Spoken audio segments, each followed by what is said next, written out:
with us Chris O'Hara from Bentbox Comics. Welcome to the show, Chris. Hey, thank you so much for having me. I really appreciate it. Awesome. In your own words, Chris, tell us a bit about yourself and how you got interested in comics, reading them, writing them. Tell us a bit about your origin story as a comic reader and writer. Yeah, I appreciate it. I've always been interested in comics. It was a big part of my childhood. My Some of this is old hat, mainly because I've mentioned it before. But I will mention that. So my dad inked for Marvel for a little while back in the I believe in the '80s, a little bit before I was born. Um, he ended up leaving that job, but he still had the passion for it, and he was an extremely talented artist. And a huge comic book collector, even from when his dad and brother were, back in the golden era when they would just go in and, pay a quarter, 50 cents, get the latest issue. So we've had hundreds upon hundreds of comics just in little cardboard boxes in our walk-in closet when I was a kid. So comics have always been there or just around. But then I stopped getting into it for a while for specific reasons, and and just kind of moved away from it. Went into different pop culture areas like video games and other things, or just sports in general. And then recently, the flame has been reignited with uh, the the starting of Bentbox Comics, which is my publishing house. It's a small press publishing house based out of Southwest Florida, and yeah, I made my first comic about 2.5, almost 3 years ago now. Time I don't know what time even is. It's a fake thing that is a lie, but it was a little while ago now. But called Artificial, and that was my first book I ever made, and it kind of got bit by the bug, and now it's just I love making comics. They're so much fun to make. I love working with artists. Specifically, I am blessed to work with artists all around the world. So it's stuff Yeah, people I would never have met otherwise. So yeah, now I'm full on into comics. that's really amazing. Thanks for the intro and wow, that's so fascinating. Off the top of your head, do you remember any of the books your dad worked on, or do you have any I of those books with you? No. So the specific reason of why I got out of comics was my dad actually left the family. So he bailed when I was about 8 or 9. Um, so I never really saw him again. I've only seen him once or twice since then. I've had a couple Oh, conversations with him on the phone. I know his home address. He lives northeast of in America, and I actually sent him a copy of Artificial because I thought he would, you know, it would be interesting to him to see the fact that his son is now making comics. It's kind of cool. But otherwise, I just don't have any, connection with him or anything like that. So I really don't. And I was so young that I didn't hmm, know what he had worked on. The hmm, specific thing I know for sure was while he was working there, he made a pitch for his own series. He wanted to make he had like a superhero idea, and it was kind of like the sci-fi lasers and stuff in space, and it was really cool. But I that's honestly the only thing I remember was he pitched that to his bosses hmm, as like a way to hopefully maybe have something creator owned or something he made become part of Marvel. hmm. And I remember these specifically because back in the day, I'm sure some places still do similar things, but we had in the closet we had this big. I mean, it was massive, maybe 3 feet tall by like Mm, a foot and a half to 2 feet wide, like pitch book that was yeah. just all of his work, all of his full comic that he had made. It was Wow. really cool. All I mean, it was all sketches, and I don't think it was inked. Maybe it was inked. I'm having a hard time remembering, but I know Mm, for sure it was mm, black and white. mm, mm. So yeah, that's all I remember from that. Wow. And so he ended up quitting because his boss said that he needed more work and they weren't really interested in it, and kind of it was kind of like a hey, just shut up and keep doing what you're doing type deal. Yeah, yeah, yeah, And yeah, so my yeah. dad just quit, and I'm like, that's insane. So anyway, I think he has a tendency to make poor choices apparently, but you know, But kudos to you. You made it, and you made it well, really not well. yet. I'm trying. Well, I think like the first step is the biggest one, right? Like you put your faith out in the world, and you put out a book. People read it. People have responded to it. Um, and you've done it multiple times now. So I think that's I would say that's a big win. It's Yeah, it's a huge positive. Yeah. yeah. No, I'm very excited about the progress we've made, especially just Bentbox as a whole. You know, myself being a creator and being the founder of the studio or the publishing house, there's a lot that we've done so far that has been really cool, and a lot more in the pipeline that's going to be even cooler. Yep. So yeah, Yep. I'm having a lot of fun. That's awesome. That's awesome. So tell us a bit about Refuge Chapter One. Um, what's the synopsis? What's the story about? Um, and I usually ask this later, but how far along have you planned this adventure or like the story arc? How long have I been planning it? Not both. Like how long have you been planning it, and how far along have you actually planned it already? Like, is it six Oh, issues, five yes, issues? gotcha. Yeah, Sorry. yeah. Um, You're right. So, Refuge Chapter 1 is the beginning of an epic adventure of a boy soldier named Pavel. He is entrenched in this civil war in his country, and he's able to escape the battlefield that has kind of taken everything from him. And as he leaves the battlefield, he finds a snowy mountainside with a little cavern on the side of it. He ventures further and deeper into this cavern to find refuge from the battlefield and the chasing soldiers. And as he goes deeper and deeper, he discovers that he is not alone. So that is kind of the elevator pitch for this. It's an all ages action adventure, which is what it says at the top. I'm highly influenced by your Calvin and Hobbes, your The Wild Robot, all these, Yeah, Monsters Inc., all these very like classic all ages type adventures. yeah, yeah. I felt like when I looked at the artwork, it gave me where the wild things are kind of vibes Yeah, as well.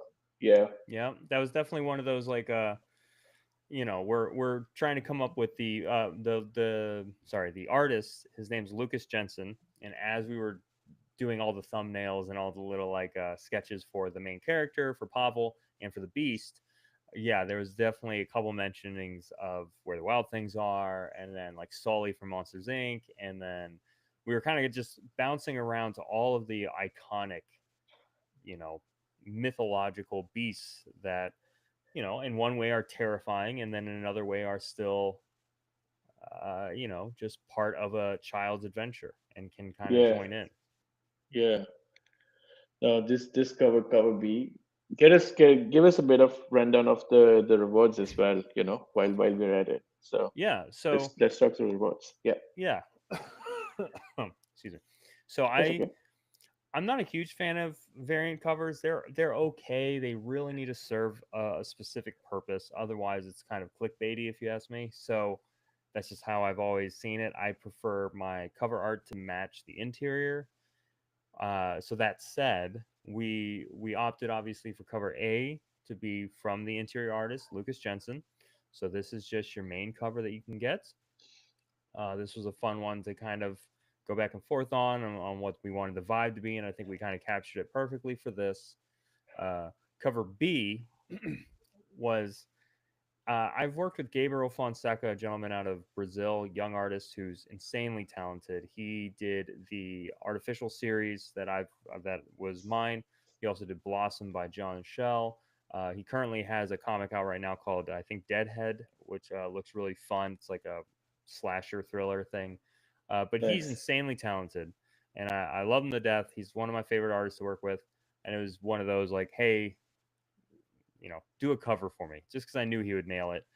And I love giving him full reign. So this was one where I basically just said, hey, cover A is this like it's negative space being used, it's dark, it's yada yada yada.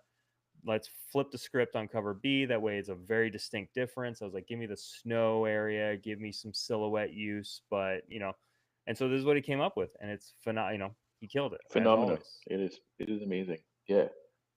And then cover C was actually it's a gentleman named Brian Middleton out of Ohio, and this was one of those really fun situations where I was in a local comic book shop up in my hometown up in Pennsylvania, and the guy there I was telling him I'm a comic book creator, and I was showing him Artificial, and he bought some from me so he could sell in the store, and it was a really fun little conversation we were having. And then he goes, hey, I have a buddy who lives right over the valley, and he's a comic book artist. You should check him out. His name is Brian Middleton. I was like, all right, I'll check him out.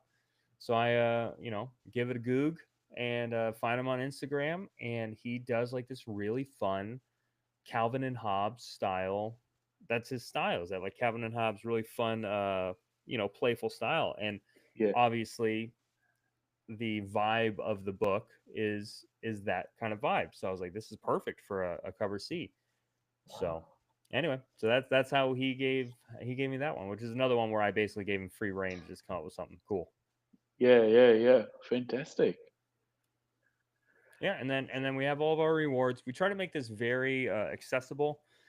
Majority of our books at Bentbox are pretty cheap. We understand that not everyone has a lot of money and things are tight right now, but at the same time, we want you to be able to escape and join in on a fun adventure and all these things.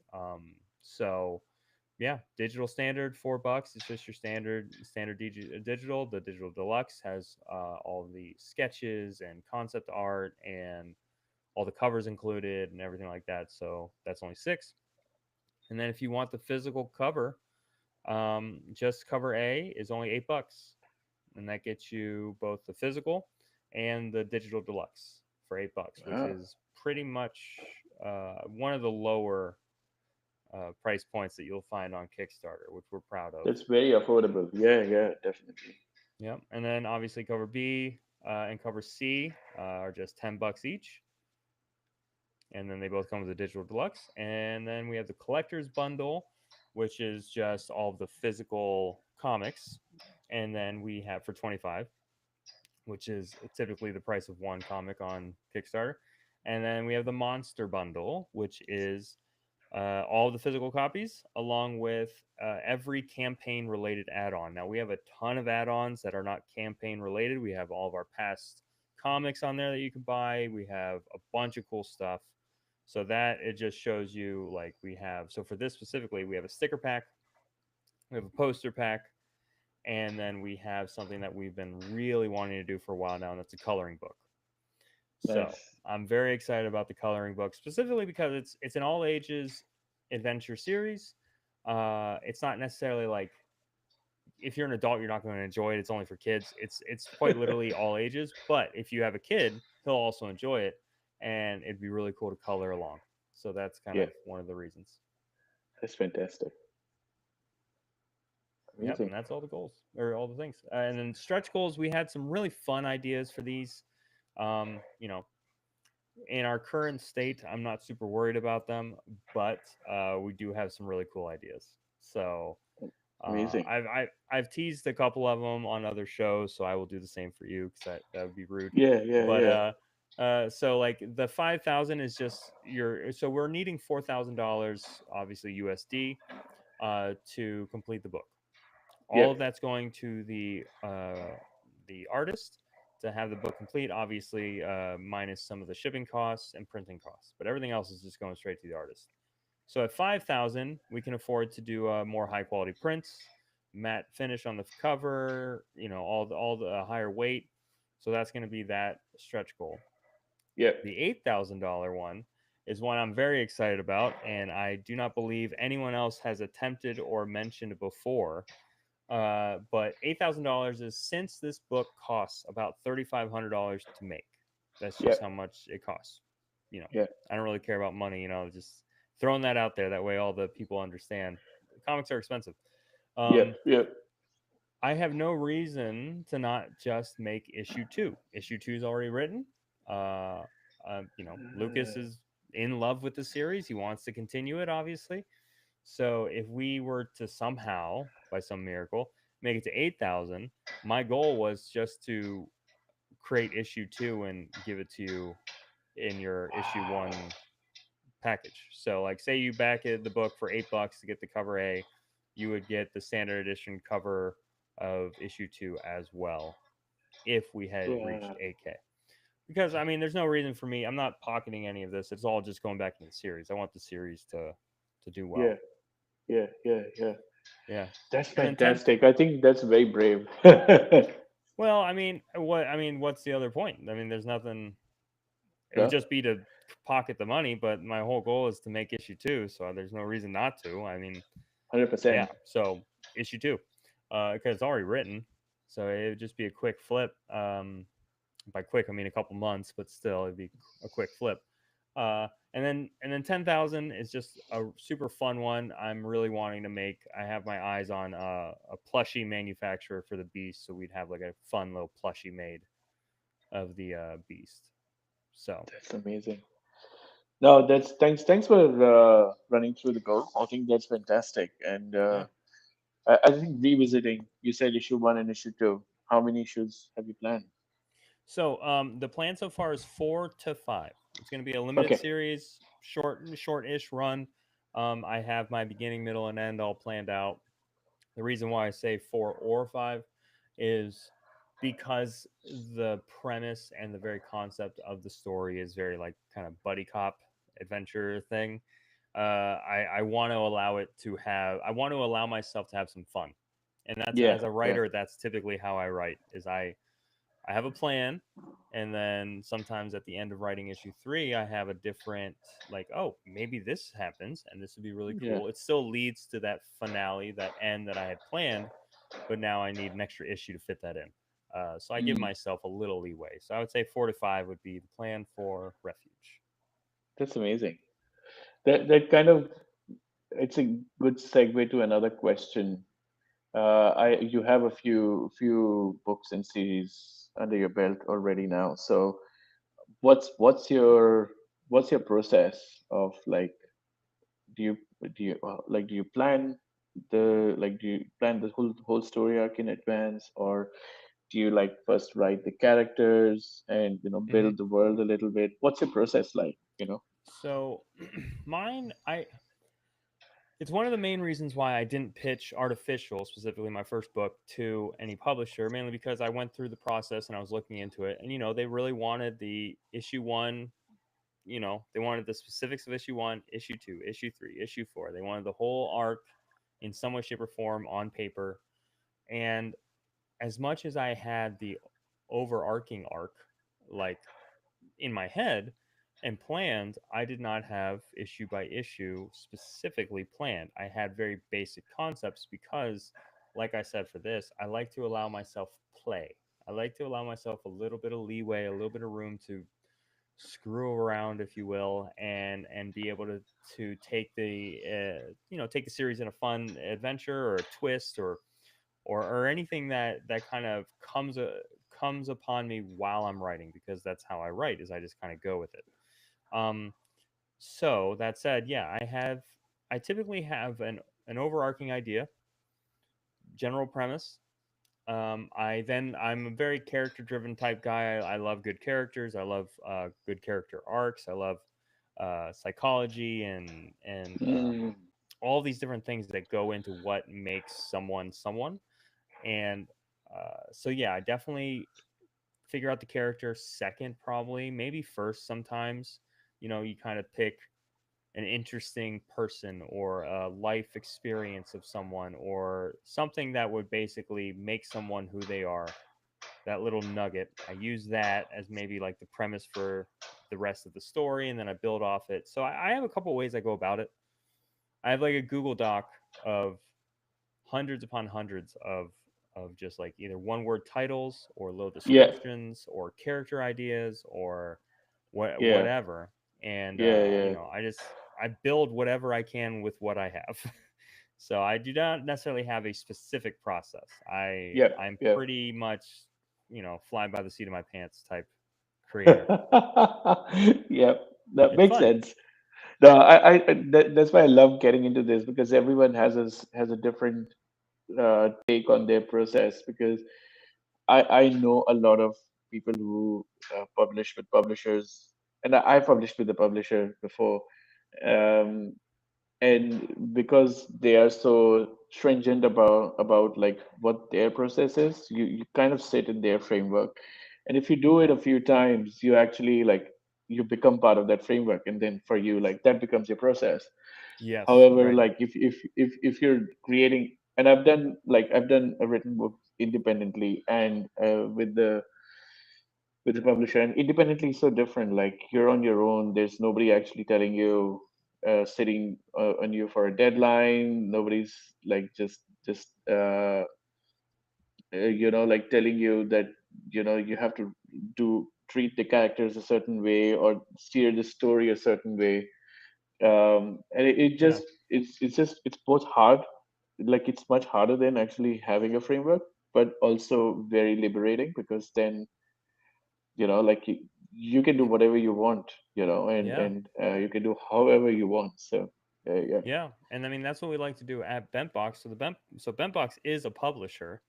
As much as I'm saying I'm not pitching to publishers, I technically then created a publisher or a publishing house. But my main goal was honestly that. So like we have a handful of creators that have joined on, and a bunch more in the pipeline that are looking to join. Um, that yeah, I mean I had that conversation with them straight up right in the beginning. I said, hey, I don't necessarily want any creative input in your book. I was like, I like the ideas you're putting forth. I like the concepts and everything. I'm very interested. The art is fantastic. That's honestly a big part of Bentbox. We don't screw around with art. It has to be high quality. It has to be high tier. So you know that's what attracts me to different creators. And then whenever they join on, it's very hands off. But while it's hands off, I tell them, I was like, that said, I want to be um, I want to assist. I want to be here Yeah, as a help. That's my goal as a creator, is basically like say, hey, could you help edit this script? Because I got the script done, I got draft 3 done, but I'm not really sure that this whole see section of panels works well or anything like that. I go, yeah, let me see the script. Yeah, you're right. That doesn't really, yeah, why don't we change this to that as long as you're okay with it? I try and make sure that I give, uh, instructive criticism, but it's yeah, only just to make the books better.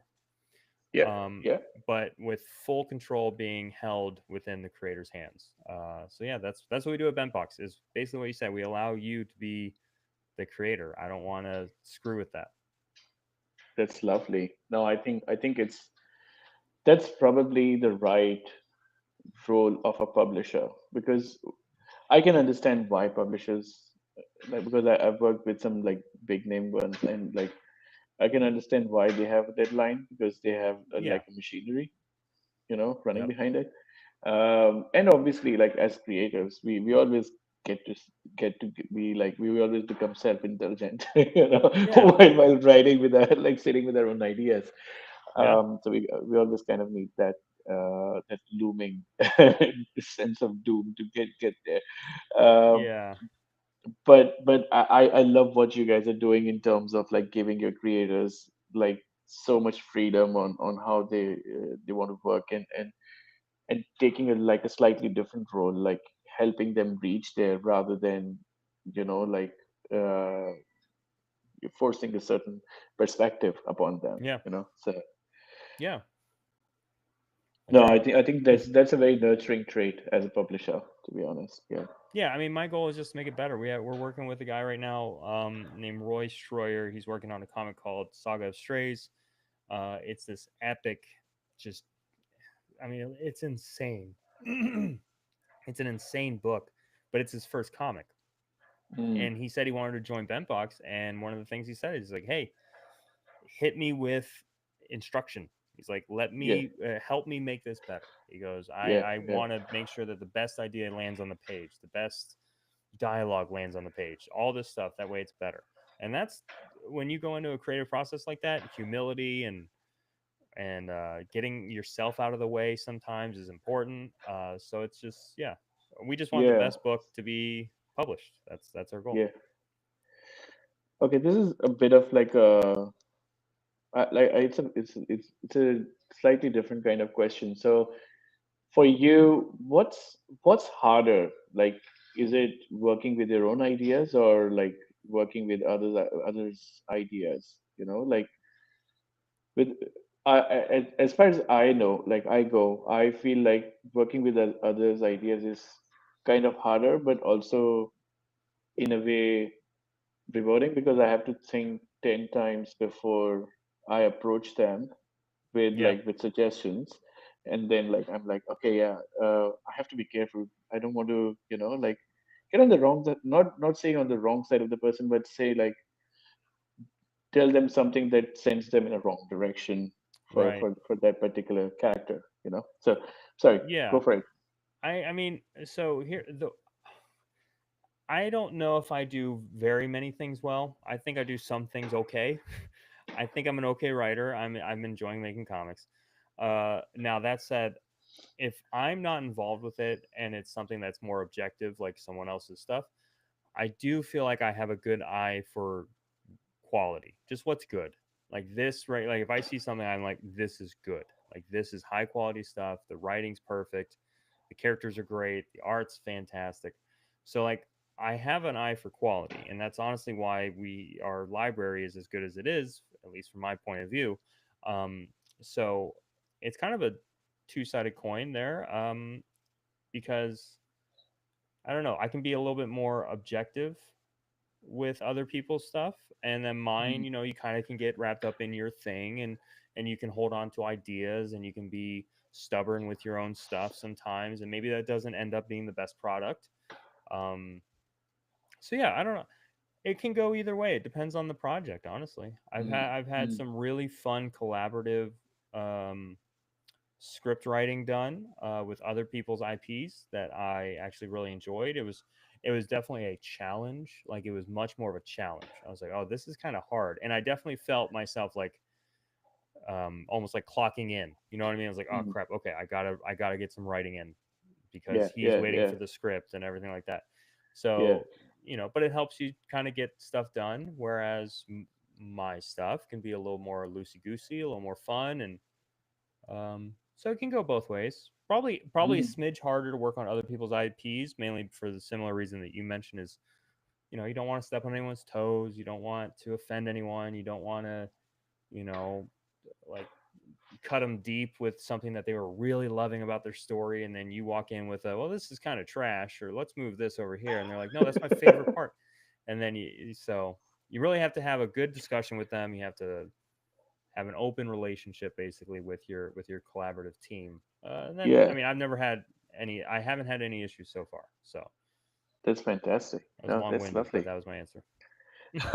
No, no, we love long-winded answers because that's where the meat is, Yeah, so to yeah, speak. uh, but that's a great perspective, also. Like, and one of the aims for this podcast is whenever we get someone who specializes in somebody, like if it's an artist, we talk about like specific art styles and their process and stuff because we want like a lot of audience are comic creators themselves and they right. absolutely love getting any nuggets or insight into how others work. So Right. yeah, thanks for that. Yeah, of course. For what it's worth. That's it. That's it. No, and I get what you're saying, like because as an independent creator, I like even for me, like I have self-taught myself everything from the Mm-hmm. ground up. Like uh, there's no formal education I've gone through for like any of these things. Um, Yeah. and that's one of the beautiful things about comics as well. There's so much like, are you part of any like Facebook groups and stuff like where there's a lot of like open critique? Some, a couple here and there. Um, I tend to stick more honestly to we have a Discord server for Bentbox, and all of our writers and creators and artists are all there, and that's typically where we all go. Like if we want Yeah, yeah, critique, it's a it could be considered a bit of a echo chamber in theory, but because we have so many different artists and writers working on different genres and everything, it tends to be pretty, fair. Like we have a manga guy on there who loves to really give me a lot of perspective and help and stuff like that. So he's coming from a completely different like way to create the book from a comic book to a yeah. manga. And then we have artists from Brazil and Portugal and Ohio and everywhere. So so yeah, we have a lot of voices there. So I tend to just stick there. It's Amazing. easier. I mean, No, in the age of social media where we have to post to 17 different social media I know. accounts, I'm just gonna stick on Discord for now. Yeah, that's such a yeah. It's social media is such a dumpster fire in 2025. Like Sure is. yeah, Yep. just 3 years ago we were like just going merry. Like Which however bad Twitter was, like it was still like like a go-to platform for everything. Yeah. which sucks because I joined right after that. I joined as soon as the crap hit the fan and social media really went downhill. I wasn't on social media. I couldn't care less about social media, to be honest. If I, I'm 35. I'm a bit of a old fogey when it comes to that. I know about it and I can use it and it's fine. But at the same Yep. time, if I didn't have to be on social media, I would not be on social media. No, thank Same. you. I am actually a social media ghost. Like the only way I am on social media is via my like via the comics app accounts and like I just deleted all my personal accounts because I'm like Yeah, personal I accounts don't care, don't count 'em. no I am yeah Bentbox. The end. It also helps me stay. It helps me have a better, decorum and all this stuff because I'm operating under like the business. But otherwise, yeah, I just don't care. yeah. I agree on that. That's fantastic. Cool. We're kind of reaching a point where I love to put you on spot and ask you the Let's do top it. five pop culture things you like. Okay, top five pop culture things I like, and it's a very vague question and very I broad, know. which is fine. I live in vagueness. So I'm a huge gamer. I've always been a huge gamer. So that's like literally from when I was a kid. My main thing I wanted to do when I grew up was be a game developer. That was I went to school for. I went to college to be a designer. Um, so that was always what I wanted to do. But basically, it was just always what I wanted to do because I always wanted to create.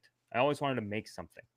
And so when that didn't really pan out, and there's a lot of reasons behind that, not necessarily because I couldn't do it. It was just the game development scene is as volatile as comics. It's kind of weird and like you just get laid off and I'm not a fan of it. So I just literally didn't even pursue it anymore after graduating, which sucked. But Yeah, that said, I love video games. So like right now I'm playing Doom. I literally got off Doom, Dark Ages, and then came in here to do this. I just finished chapter 10, so there's that. I just finished a really my one of my favorite indie games I've played, Dredge. It's so much fun. Highly recommend it. It's super chill while still having like an eldritch horror background to it, which is super fun. So yeah, I love games. I'm also really into music. I love everything pop culture in theory: music, movies, uh, board games, yeah. sports. I'm into pretty much everything. Like I have a volleyball league that we do. I play every Friday night. It's Helps fantastic. helps me not be too fat, but a little bit of exercise at least a week. And then Yeah. but it's a lot of fun. And then I got so music wise, I take a lot of inspiration from music.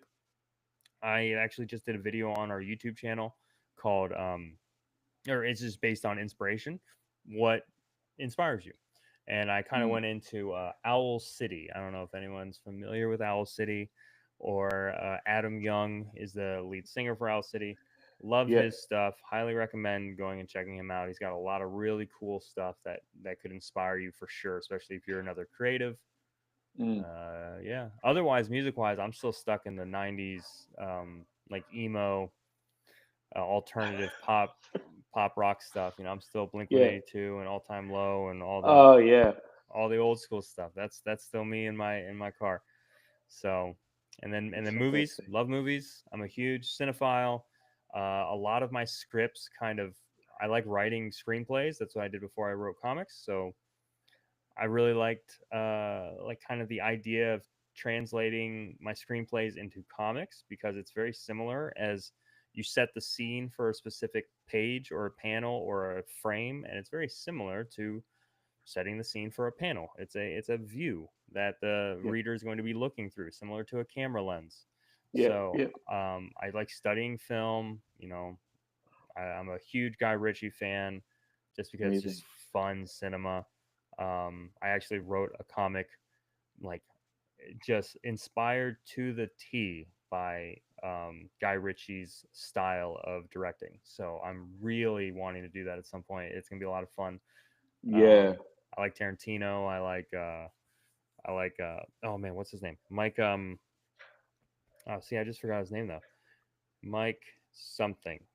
Uh Man, that's gonna suck. He's done all the Netflix stuff that has been amazing. Midnight Mass. Mike Flanagan. Oh, Mike Flanagan. Flanagan. Yeah. Yeah. He's like one of my new favorite directors. So yeah, He has just such a different take on horror. I love it I so love much. it. And then like Yeah. Midnight Mass was such an inspiration to Oh really yeah. think of some cool ways to introduce traditional ideas and horror elements that we haven't seen like this before. Man. Yeah. So I sometimes feel that series is so underrated. It doesn't get enough love. I don't know how Not it's not. It is probably. So I love as much as people I also I'm notorious for saying I like everything. I just do. It has to be complete and total hot garbage for me not to like it. But it's yeah. because it's so boring to just be critical and cynical and not like things so much. Just shut up and enjoy it. Yeah. I mean, unless it's terrible, that's fine. But Yeah. just like stuff. Yeah. Don't tell me what you hate. Tell me what you like. So, like, Yeah. I like Game of Thrones, and I mean, most people do. I also like the last season. I didn't mind the last episode. Yes, it was kind of dumb in some areas, but otherwise, it was fine to me. I thought it was fine. But I would like say, Game of Thrones, probably my almost number one top series of all time. Midnight Yep. Mass might be number two. Like, it was just I don't know, maybe just hit so good Mm. whenever I watched it, or I just was really not expecting it. But yeah, man, that made an impact on Yeah. me. So yeah, I love everything for the most part. That's me. Everything is awesome. Everything is awesome. That the Lego Movie had it right, and I think more people need to watch that and then come away with everything's awesome. Yeah. Yeah. My kids are now like they're so into Lego movie. It's That's I hilarious. It's fun. it, yeah, yeah. Yeah, Awesome. We're coming close to time, but thanks for coming on the show. And before we finish, I would love for you to give you the stage and do another elevator pitch of the book. Why should people back it? Do the whole spiel. yeah. Okay, so Refuge Chapter One, if you missed it earlier, is a really fun action adventure series that's set for all ages. It follows a child soldier named Pavel who escapes a brutal civil war and finds refuge in a nearby mountainous cavern. As he goes deeper and darker into this cavern, he discovers he's not alone. So, the premise behind this was kind of honestly to um, old school Disney movies and old school child movies, they weren't pulling punches typically, you know. Someone had to die in the first 10 minutes or else it wasn't going to happen. Like that's just how the movie worked. Yeah. So they didn't shield children from the heaviness of life. And that's one of the things I really wanted to kind of task myself with as I was developing this series. I have two young children. I'm a big fan of those old school Disney movies of Calvin and Hobbes, these adventures, this adventure type, you know, story. And so with this book, I set out to basically tell a story of a young child soldier who everything has been stripped from him, and then him finding hope and finding a new home, and all the while going on this mythical fun adventure, while still like there's parts in this where I almost think I might have gone too dark. That's in issue 3, where I'm like, this might be too scary because I'm still mentally prepared for it to be all ages. Yeah. And then the little old school Disney, voice in the back of my head says, no, it's not. This is fine. Just keep going. Yeah. You've seen Fern Yeah. Gully. It's fine. Yeah. So so it's got a lot of heart behind it. I had a ton of fun writing it. Lucas Jensen, the artist, is insanely talented. He's a young kid from Brazil. This is his first book. He couldn't be more excited. So we really want to make this happen. So this is quite literally a plea to help us. Um, Obviously, we're very far from funding. It's just been a rough campaign. I mean, the interesting thing is we had 257 pre-launch signups, and 10 Wow. of them backed it. So we're a little behind on our pre-launch signups. That's honestly why we launched it when we did. I was like, this is perfect timing. We have a Yeah. nice run here. No one Yeah. backed it. So yeah, we could use all the help we could get. I really want to make this happen. We only have 9 days left, and we have like 3 grand to go. Unfortunately, for all you Aussies out there, this is American only, United States only physical copies, mainly because every time I do international shipping, it's some kind of hassle or headache or some kind of insane Yeah. price charge that you're not expecting. And there's no way to recover from it when you're trying to give all the extra money back to your artist. It sucks, but it is what it is. So please get the physical or get the digital copy, digital We can get deluxe. digital. Yeah. $6. It'll be really cool. You'll love it. And then honestly, we'll be working on getting it universal at some point anyway. But Yeah. yep. Fantastic. Amazing. I love it. I know these this kind of books have a universal appeal. I don't know if you know Disney. I'm pretty sure you might know, but Disney had an Australian movie back in the 90s called Rescuers Down Under. Oh yeah, one of my favorites. It's it's such a Loved it. dark movie. It's It's like very for dark. it's very dark for kids. Yeah. You don't And realize it until I you rewatch it when you're 35 with your own kids sitting there and you're like, "Whoa, okay." And then I watched it when I was 7 or 5 or whatever. yeah. I mean, we are from a very different age. Like my parents took me to watch RoboCop in year one. Same So here. yeah, That's funny. yeah, RoboCop, Batman Returns with Penguin. Man, that was a yeah, terrifying movie for a young kid to see. Terminator 2, my dad took me to watch. yeah. I couldn't imagine taking my 9 year Ninja old to see Turtles was Terminator 2. dark. Yeah, Yeah, Ninja Turtles. Yeah, so yeah, like we come from a different age. We're dinosaurs in that way, fossils, and this is kind of an homage to that adventure. It's not pulling any amazing. punches. It's going to be in your face, but it's also going to be a lot of fun. Yeah, amazing. So everyone back this campaign. It's looking beautiful. The art is lovely. Um, yeah, get behind it. Get it funded. Yeah, 9 days to go. Let's make it happen.